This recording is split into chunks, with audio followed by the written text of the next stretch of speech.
नमस्कार, शब्द सांचे विंध्य के इस समाचार बुलेटिन में आपका स्वागत है। मैं हूं आपके साथ न्याजिया। शुरुआत करते हैं हेडलाइन से। रीवा में अखिल भारतीय साहित्य परिषद अधिवेशन के दूसरे दिन पर्यावरण और जल संरक्षण पर हुई चर्चा। रीवा में वैन की डिक्की में ठूंसे जा रहे मासूम, ओवरलोडिंग का खुला खेल। रीवा में उप मुख्यमंत्री ने लोगों से की मुलाकात, समस्याओं का लिया संज्ञान। रीवा के सिमरिया विधायक अभय मिश्रा के साथ गाली गलौज, छिंदवाड़ा में एफआईआर। रीवा पीटीएस के प्रशिक्षु आरक्षकों को दिया गया व्यवहारिक ज्ञान। रीवा में मीशो के ऑफिस में चोरी, आरोपी गिरफ्तार, 3 लाख का सामान बरामद। रीवा में हेलमेट पर सख्ती, बिना हेलमेट वालों पर किया जुर्माना। रीवा में ओडीओपी व निर्यात प्रोत्साहन पर हुई कार्यशाला। मऊगंज में किशोरी से गैंगरेप, नाबालिग सहित 3 आरोपी गिरफ्तार। मैहर में 51वां उस्ताद अलाउद्दीन खां संगीत समारोह शुरू। सीधी में पटवारी 2000 रुपये रिश्वत लेते रंगे हाथों गिरफ्तार। सिंगरौली में सब इंजीनियर पर फर्जी पदोन्नति आदेश से धोखाधड़ी का आरोप। और पहाड़ी राज्यों में बर्फबारी से ठिठुरने लगा मध्य प्रदेश। जादू देखा है, हम दिखाते हैं। आप सोचिए, हम बनाते हैं। अपने घर या ऑफिस को सजाएं मनपसंद डिजाइन के कस्टमाइज वॉलपेपर्स, ब्लाइंड्स, पेंटिंग्स और लेजर कटिंग से बनी आकर्षक चीजों से। आज ही कॉल कीजिए 7611125428, क्योंकि आपकी कल्पनाओं को पंख देना भी जरूरी है।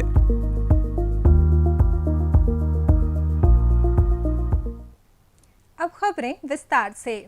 रीवा में आयोजित 17वें अखिल भारतीय साहित्य परिषद अधिवेशन के दूसरे दिन पर्यावरण संरक्षण और जल की उपयोगिता पर गहन विमर्श हुआ। माखनलाल चतुर्वेदी राष्ट्रीय पत्रकारिता एवं संचार विश्वविद्यालय के कुलपति प्रोफेसर विजय मनोहर तिवारी और पद्मश्री से सम्मानित उमाशंकर पांडे ने मुख्य वक्तव्य दिए।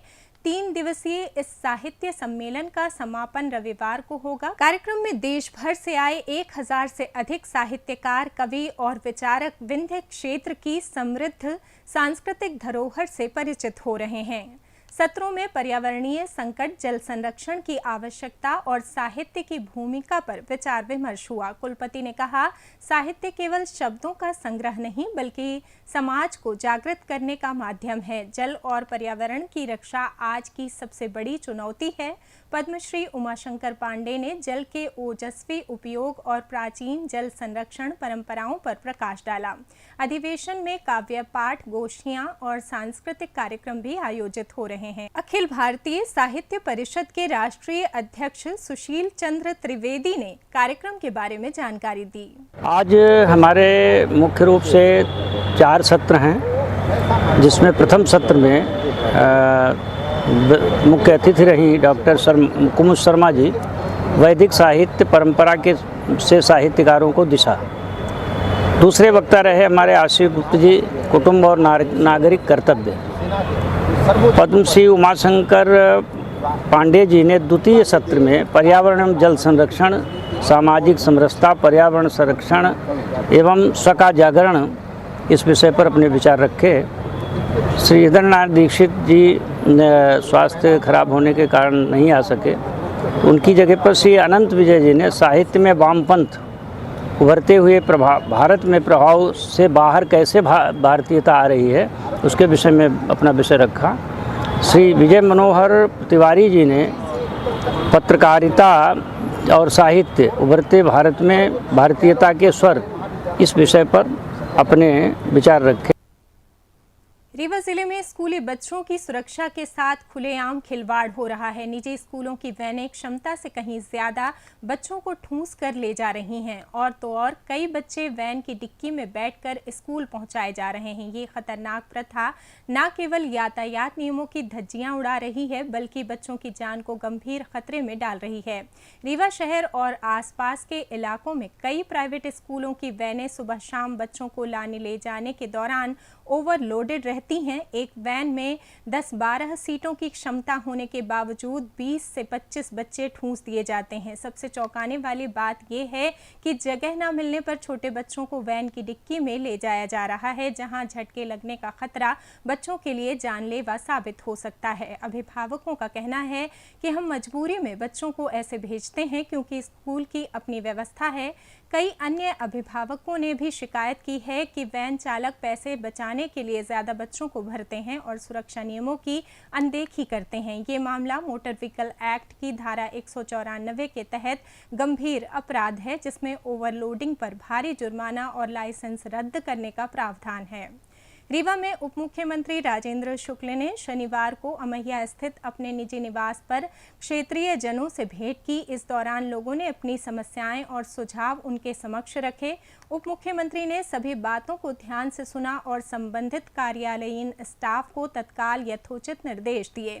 जनसंपर्क कार्यक्रम में विभिन्न क्षेत्रों से आए लोगों ने जलापूर्ति, सड़क, शिक्षा, स्वास्थ्य और अन्य स्थानीय मुद्दों पर चर्चा की। डिप्टी सीएम ने आश्वासन दिया कि प्राप्त सुझावों और शिकायतों का प्राथमिकता के साथ निराकरण किया जाएगा। रीवा जिले के सिमरिया विधानसभा क्षेत्र से कांग्रेस विधायक अभय मिश्रा के साथ अभद्र व्यवहार का मामला सामने आया है।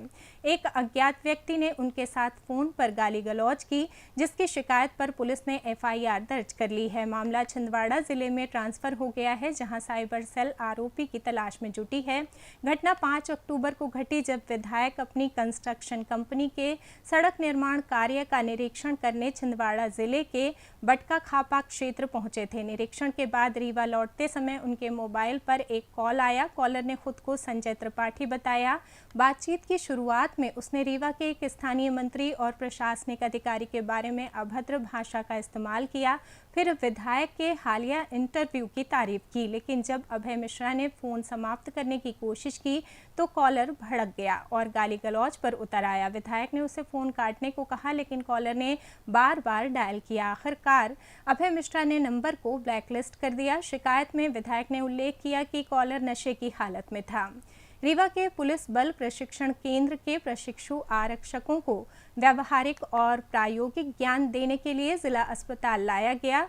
यहां इंस्पेक्टर चित्रांगदा सिंह ने उन्हें अस्पताल परिसर में अपराधियों की सुरक्षा, पोस्टमार्टम प्रक्रिया और अन्य ड्यूटी संबंधी सावधानियों का प्रशिक्षण दिया। प्रशिक्षण सत्र में इंस्पेक्टर ने विस्तार से समझाया कि अपराधियों को अस्पताल लाते समय किन बातों का विशेष ध्यान रखना चाहिए। उन्होंने कहा, अपराधी चाहे कितना भी खतरनाक हो, अस्पताल में उसकी सुरक्षा और उपचार प्रक्रिया में पुलिस की जिम्मेदारी बढ़ जाती है। निरंतर निगरानी जरूरी है ताकि कोई भागने की कोशिश ना कर सके। साथ ही मरीजों और स्टाफ की सुरक्षा का भी ख्याल रखने पर जोर दिया।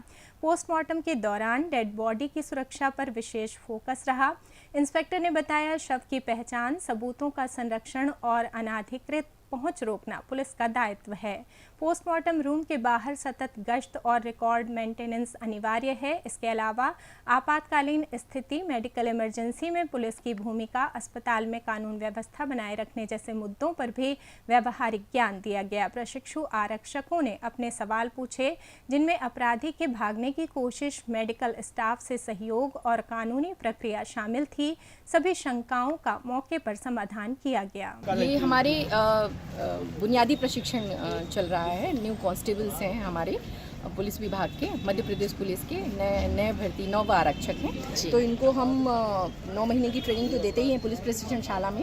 हम पुलिस प्रशिक्षण शाला रीवा का ये पूरा का पूरा बल है, प्रशिक्षु आरक्षक हैं ये, और साथ में व्यवहारिक ज्ञान देने के लिए कि हम जो किताबों में सिखाते हैं उसके अलावा हमको उनको फील्ड में जाके बताना होता है एग्जैक्टली, क्योंकि उनको काम तो आगे चल के फील्ड में ही करना है। तो हर जगह, हर जितने भी कार्यालय हैं जहाँ से पुलिस का वास्ता पड़ता है, जहाँ इनको जाकर के हकीकत में काम करना है, तो हम उसका विजिट करवाते हैं सो दैट वहाँ की कार्य शैली या चीज़ों से हम परिचित इनको करवा सकें। तो आज बस वही प्रशिक्षण चल ही रहा है एक हफ्ते का। अभी ये ट्रेनिंग ले रहे हैं। अभी इनका फर्स्ट सेमेस्टर कंप्लीट हुआ है, बस एग्जाम होने वाले हैं। सेकंड सेमेस्टर और 3 महीने में कंप्लीट हो जाएगा। तो ये फुल ट्रेंड होकर के एज ए आरक्षक फिर ये मध्य प्रदेश के विभिन्न जिलों को, पूरे मध्य प्रदेश के हर जिले के हैं। मध्य प्रदेश पुलिस के ये डीएफ का बल है। रीवा जिले की अमहिया थाना पुलिस ने चोरी की घटना के महज 3 घंटे के अंदर आरोपी को धर दबोचा। पुलिस ने आरोपी के पास से 1 लाख रुपए नकद, एक लैपटॉप, कैमरे का डीवीआर और चोरी में इस्तेमाल हुई होंडा शाइन बाइक बरामद की। कुल बरामदगी की कीमत करीब 3 लाख रुपए आंकी गई है। जानकारी के मुताबिक अर्जुन नगर रीवा स्थित मीशो कंपनी के ऑफिस में देर रात चोरी हुई। आरोपी किशन चतुर्वेदी उर्फ कान्हा ऑफिस गेट का ताला तोड़कर अंदर घुसा और कैश काउंटर को तोड़ डाला। उसने काउंटर से 1 लाख रुपए नकद, एक लैपटॉप और कैमरे का डीवीआर चुरा लिया। चोरी की शिकायत मिलते ही पुलिस हरकत में आई। थाना प्रभारी शिवा अग्रवाल के नेतृत्व में स्टाफ ने 3 टीमें गठित कर तत्काल छापेमारी की। सीसीटीवी फुटेज के आधार पर आरोपी की पहचान कर उसे गिरफ्तार किया गया और उसके कब्जे से चोरी का पूरा माल बरामद कर लिया गया। दोपहिया वाहन चालकों को हेलमेट पहनने की अनिवार्यता को लागू कराने के लिए रीवा यातायात पुलिस ने सख्ती दिखाई। सिविल लाइन थाना क्षेत्र के सामने विशेष चेकिंग अभियान चलाया गया, जिसमें बिना हेलमेट के वाहन चलाने वालों पर तुरंत जुर्माना लगाया गया। अभियान के दौरान यातायात पुलिस की टीम ने मुख्य मार्ग पर नाकाबंदी की और आने जाने वाले दोपहिया वाहनों की जाँच की। बिना हेलमेट के पकड़े गए चालकों का चालान काटा गया। कुछ मामलों में वाहन जब्त करने की चेतावनी भी दी गई। यातायात थाना प्रभारी ने बताया, हेलमेट पहनना कानूनी रूप से अनिवार्य है। ये सड़क सुरक्षा का अहम हिस्सा है। दुर्घटना में सिर की चोट से बचाव के लिए हेलमेट जरूरी है। उन्होंने कहा कि ऐसे अभियान नियमित रूप से चलाए जाएंगे ताकि लोग जागरूक हों और नियमों का पालन करें। रीवा के इको पार्क में जिला उद्योग केंद्र की ओर से 1 डिस्ट्रिक्ट 1 प्रोडक्ट यानी ODOP एवं निर्यात प्रोत्साहन पर कार्यशाला का आयोजन किया गया। कार्यक्रम के मुख्य अतिथि राजेंद्र शुक्ल रहे। बैम्बू लेडी ऑफ इंडिया नीरा सरमाह की मौजूदगी में हुई इस वर्कशॉप में शहर के उद्यमी, स्टार्टअप संचालक और व्यवसायी बड़ी संख्या में शामिल हुए। कार्यशाला में मुख्य वक्ता JP तिवारी, प्रबंधक जिला उद्योग केंद्र, ने विंध्य क्षेत्र की विशिष्ट उत्पादों को वैश्विक बाजार तक पहुंचाने पर जोर दिया। उन्होंने कहा, विंध्य में सुपारी के खिलौनों और बांस के उत्पादों को स्टार्टअप इंडिया योजना में शामिल किया जाना चाहिए। ये उत्पाद स्थानीय कारीगरों की कला को दर्शाते हैं और निर्यात की बड़ी संभावना रखते हैं। निर्यात के संदर्भ में तिवारी ने बताया कि विंध्य क्षेत्र के धान मिलर्स को निर्यात के लिए तैयार करने की ज़रूरत है। इसके लिए GI टैग और जो EO टैग कराने पर विशेष ध्यान देने की सलाह दी गई। उन्होंने कहा, धान की गुणवत्ता अंतर्राष्ट्रीय स्तर की है, लेकिन ब्रांडिंग और सर्टिफिकेशन की कमी निर्यात में बाधा बन रही है। आइए जानते हैं बैम्बू लेडी नीरा सरमाह से बांस के उत्पाद के बारे में। क्योंकि बांस इजीली अवेलेबल है, क्योंकि जो भी बिजनेस करते हैं उसके लिए इन्वेस्टमेंट चाहिए। मेरा जो बिजनेस है, गांव वाले का जो बिजनेस है, वो विदाउट इन्वेस्टमेंट। कोई भी बिजनेस करे, आप चाय का भी दुकान दीजिए तो 1 किलो चाय, 1 किलो दूध, चीनी चाहिए। लेकिन ये तो अपना आंगन में जो लगा हुआ है उसको काटो, बनाओ, बिको, पता नहीं लगता है। ये अपना खुशी है, अपना डेडिकेशन है, अपना डिसिप्लिन है। इसमें लोग आजकल खाली मोबाइल देखता रहता है, फेसबुक देखता रहता है, सीरियल बनाने वाला कमाता है। हम बोलते हैं हाँ ये सब रील, क्यों ना ये अपना का टाइम दो, अपना कमाओ पैसा। मेरा ये काम 5 साल से लेके 80 साल तक काम कर सकता है। मऊगंज जिले के लौर थाना क्षेत्र में एक 15 वर्षीय किशोरी के साथ गैंगरेप की घटना ने पूरे इलाके को झकझोर दिया। गांव के ही नाबालिग सहित 3 युवकों ने किशोरी से दुष्कर्म किया। विरोध करने पर आरोपियों ने उसके साथ मारपीट की और घटना बताने पर जान से मारने की धमकी दी। जानकारी के अनुसार किशोरी शुक्रवार की देर शाम घर से पानी भरने के लिए निकली थी, तभी गाँव के ही 3 युवकों ने उसे जबरन पकड़ लिया। आरोपियों ने उसे पास के स्कूल की बाउंड्री के अंदर घसीट लिया और वहां बारी बारी से दुष्कर्म को अंजाम दिया। किशोरी के विरोध पर उन्होंने उसके साथ जमकर मारपीट की, धमकी दी और मुंह पर ताला रखने के लिए कहकर फरार हो गए। घर लौटने पर किशोरी ने रोते हुए परिजनों को पूरी आपबीती सुनाई। परिजन तुरंत लौर थाने पहुंचे और शिकायत दर्ज कराई। थाना प्रभारी दिलीप सोनी ने घटना की गंभीरता को देखते हुए पुलिस टीमों को सक्रिय किया। चंद घंटों के अंदर ही आरोपियों को अलग अलग ठिकानों से दबिश देकर गिरफ्तार कर लिया गया। पुलिस ने पॉक्सो एक्ट सहित अन्य संबंधित धाराओं के तहत FIR दर्ज कर ली है। पीड़िता का मेडिकल परीक्षण कराया गया, जिसमें दुष्कर्म की पुष्टि हुई।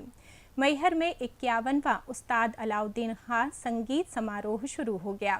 3 दिवसीय इस समारोह का शुभारंभ मैहर वाद्य वृंद की प्रस्तुति के साथ हुआ। कार्यक्रम का उद्घाटन प्रदेश की प्रभारी मंत्री राधा सिंह और सांसद गणेश सिंह ने दीप प्रज्वलित कर किया। प्रभारी मंत्री राधा सिंह ने इस अवसर पर कहा कि महान संगीतकार बाबा अलाउद्दीन खां की ओर से 1918 में गठित मैहर वाद्य वृंद विश्व भर में अपनी विशिष्ट पहचान रखता है। उन्होंने संगीत विरासत के संरक्षण और इसे अगली पीढ़ी तक पहुंचाने पर जोर दिया। उन्होंने मां शारदा लोक के निर्माण से मैहर की ख्याति बढ़ने की भी बात कही।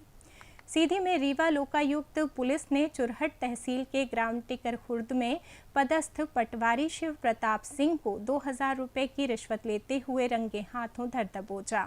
पटवारी पर जमीन विवाद से जुड़े प्रतिवेदन तैयार करने के एवज में 5000 रुपए की रिश्वत मांगने का आरोप है। शिकायतकर्ता राजेश सिंह ने 4 नवंबर को लोकायुक्त कार्यालय में आवेदन दिया था। उनके अनुसार जमीन विवाद के मामले में नायब तहसीलदार चुरहट ने स्टे आदेश जारी किया था। इस आदेश के बाद पटवारी शिव प्रताप सिंह को मौके का प्रतिवेदन तैयार करना था। इसी कार्य के लिए पटवारी ने राजेश सिंह से रिश्वत की मांग की। शिकायत मिलते ही लोकायुक्त टीम हरकत में आई और लोकायुक्त टीआई संदीप भदौरिया के नेतृत्व में टीम ने शिकायत की पुष्टि के बाद जाल बिछाया।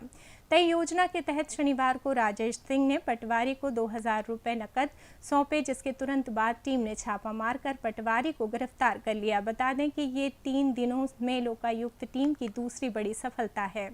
सिंगरौली नगर निगम की सब इंजीनियर शिवानी गर्ग पर फर्जी दस्तावेज बनाकर पदोन्नति का फायदा उठाने का गंभीर आरोप लगा है।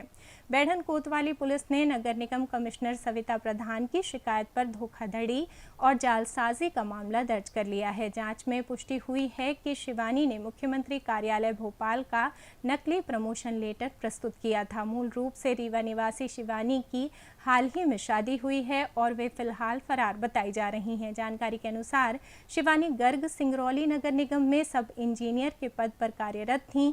21 अगस्त 2025 को उन्होंने एक पदोन्नति आदेश जमा किया, जिसमें दावा किया गया कि उन्हें भोपाल के मुख्यमंत्री कार्यालय से सहायक यंत्री के पद पर प्रमोट किया गया है। इस आदेश के आधार पर उन्होंने कार्यभार सौंपने की मांग की थी। कमिश्नर सविता प्रधान को दस्तावेज पर संदेह होने पर 12 सितंबर को नगरीय प्रशासन विभाग और मुख्यमंत्री कार्यालय को पत्र लिखा। 4 नवंबर 2025 को जांच रिपोर्ट में स्पष्ट हो गया कि कोई पदोन्नति आदेश जारी ही नहीं हुआ था। प्रस्तुत दस्तावेज पूरी तरह फर्जी पाया गया। मौसम की बात करें तो मध्य प्रदेश में इस बार कड़ाके की ठंड पड़ेगी। पहाड़ी राज्यों में बर्फबारी से नवंबर के पहले सप्ताह में ही मध्य प्रदेश ठिठुरने लग गया है। शुक्रवार शनिवार की रात में कई शहरों में रिकॉर्ड ठंड रही। मौसम विभाग के मुताबिक प्रदेश में आमतौर पर ठंड की दस्तक नवंबर के दूसरे पखवाड़े से होती है, यानी 15 नवंबर से। ठंड का असर तेज होता है जो जनवरी तक रहता है, लेकिन इस बार तेज सर्दी का असर एक सप्ताह पहले से ही हो रहा है। एक्सपर्ट बताते हैं कि मानसून के बाद जैसे जैसे नमी घटती है, रातें जल्दी ठंडी होने लगती हैं। पहाड़ों पर बर्फबारी होती है, बर्फ पिघलती है और ठंडी हवा मैदानों तक आती है। हवा का रुख दक्षिण पश्चिम से उत्तर पूर्वी दिशा में होता है, जिसे विंड पैटर्न सेट होना कहा जाता है। इन सभी वजहों से प्रदेश में ठंड का असर बढ़ा है। इसी के साथ ये समाचार बुलेटिन समाप्त हुआ। कल फिर मिलेंगे नई खबरों के साथ। जुड़े रहिए शब्द सांची विंध्य से, और विंध्य से जुड़ी तमाम खबरों के लिए हमारे चैनल को सब्सक्राइब कर दें। अपने आसपास की खबरें हम तक पहुंचाने के लिए स्क्रीन पर दिए नंबर पर आप संपर्क भी कर सकते हैं। धन्यवाद।